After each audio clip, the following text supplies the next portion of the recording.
Voice of சாரதி சேனலுடைய subscribers எல்லாத்துக்கும் மிகப்பெரிய வணக்கம்ங்க. இன்னைக்கு நம்ம இந்த வீடியோவில் என்ன பார்க்க போறோம் அப்படின்னா, ஐயா ராசா செல்லங்களா,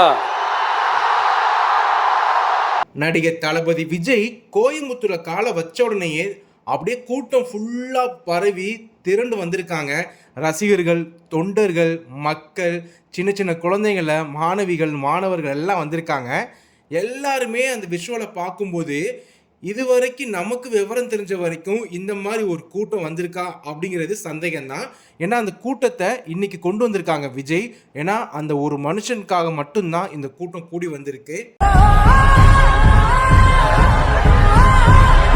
எவ்வளவு காசு கொடுத்தாலும், பணம் கொடுத்தாலும், பொருள் கொடுத்தாலும், குடிக்க சரக்கு கொடுத்தாலுமே இந்த மாதிரி கூட்டத்தை கூட்டுறது இன்றைய காலகட்டத்தில் கொஞ்சம் சிரமம்தான், கஷ்டம்தான்.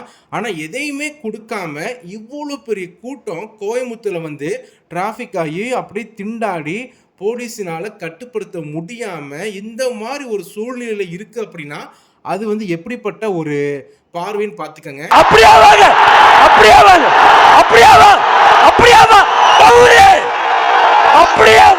சரி, இவ்வளவு கூட்டம் வந்திருக்குல்ல, இந்த கூட்டத்துல எல்லாருமே விஜய் ரசிகரா இல்ல இந்த கூட்டத்துல எல்லாருமே தாவேக்கா கட்சியோட தொண்டர்களா? இல்லைங்க, நார்மலா இருக்கிற மக்களும் வந்திருக்காங்க. இன்னும் சொல்ல போனா வேற்று கட்சியினர் லைக் டிஎம்கே, ஏடிஎம்கே, பிஜேபி இந்த இதில் பார்ட்டிக்குள்ள இருக்கிற தொண்டர்கள் கூட வந்து பார்த்தீங்கன்னா விஜயை பார்க்கறதுக்காக வந்திருக்காங்க. ஏன் அப்படின்னா சினிமா மோகம் மக்களுக்கு அதிகமாக இருக்கு. இன்னும் சொல்ல போனால் விஜய்க்கு அதிகபட்ச ரசிகர்கள் தமிழ்நாட்டில் இருக்காங்க. அப்படி இருக்கும்போது இந்த மாதிரி ஒரு உச்சபட்ச நடிகர், நம்ம டிவிலே பார்த்து வளர்ந்த நடிகர், இன்னும் சொல்ல போனால் 30 வருஷமாக இவர் படத்தை பார்த்துக்கிட்டு இருக்காங்க. இவருடைய ஃபேன்ஸ் எல்லாருமே 20, 25, 18, 17 இந்த வயசுல இருக்காங்க. இவருடைய பூவே உனக்காக சம்திங் அந்த மாதிரி ஒரு பீரியட்லையும் பார்த்தீங்கன்னா ஃபேன்ஸ் இன்னைக்கு ஒரு 35-40 வயசை டச் பண்ணியிருக்காங்க. எல்லாருமே கோயம்புத்தூரில் இருக்கிறவங்க பார்த்துருக்காங்க, பக்கத்து மாவட்டத்தில் இருந்தும் பார்த்துருக்காங்க. எல்லாருமே காரணம் சினிமாவில் இருக்கிற ஒரு விஜய்ங்கிற அந்த முகத்தை பார்க்கறதுக்காக எக்கச்சக்கமான கூட்டம் கூடியிருக்கு. இது ஒரு கட்சியினுடைய கூட்டம் அப்படின்னு சொல்லி நம்ம அதில் அடக்க முடியாதுங்க.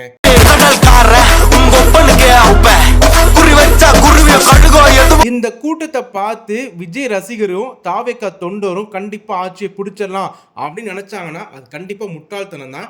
ஏன்னா இந்த மாதிரி ஒரு கூட்டத்தை நம்ம பவன் கல்யாண் கூட்டி இருக்காங்க. அடுத்த எலெக்ஷனை நிற்கிறாரு, டெபாசிட் கூட வாங்கலை. இது எல்லாத்துக்குமே தெரிஞ்ச விஷயம்தான். அப்படி இருக்கும்போது தமிழ்நாட்டில் இவ்வளோ இப்படி கூட்டத்தை கூட்டியிருக்காங்க விஜய் அவர்கள் அப்படின்னா மிகப்பெரிய விஷயங்க. ஏன்னா இந்த மாதிரி கரண்ட்ல உள்ள பொலிட்டிஷியன் கூட இந்த மாதிரி கூட்டத்தை கூட்டுறது சிரமம். சரிங்களா? இந்த கூட்டம் அப்படியே ஓட்டுக்களா மாறுமானா அது கண்டிப்பா கிடையாது. அது விஜய் அவர்களுக்கும் தெரியும். இவ்வளவு பெரிய கூட்டத்தை பார்த்த விஜய் கண்டிப்பா எமோஷனல் ஆயிருப்பாங்க. அதுக்காக இந்த ஓட்டு எல்லாம் நமக்கு தான் விழப்போகுது அப்படின்னு நினைக்கவே மாட்டாங்க.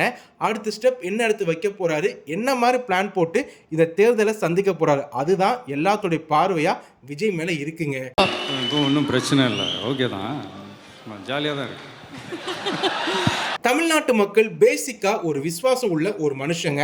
ஏன்னா ஆண்டாண்டு காலமாக எந்த கட்சிக்கு ஓட்டு போறாங்களோ அவங்களுக்கு மட்டும் தான் ஓட்டு போடுவாங்க. சில பேர் காசை வாங்கிட்டு ஓட்டு போடுவாங்க, சில பேர் காசு வாங்காம ஓட்டு போடுவாங்க, சில பேர் காசை வாங்கிட்டு வேற கட்சிக்கு ஓட்டு போடுவாங்க, சில பேர் மட்டும்தான் காசு எதுவுமே வாங்காம யாருக்கு மனசுல எது தோணுதோ அவங்களுக்கு ஓட் பண்ணிட்டு போயிட்டே இருப்பாங்க.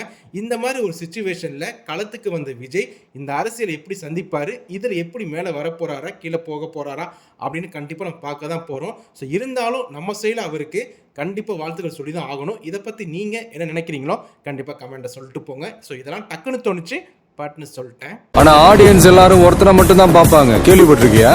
ஆட்ட நாயகன்.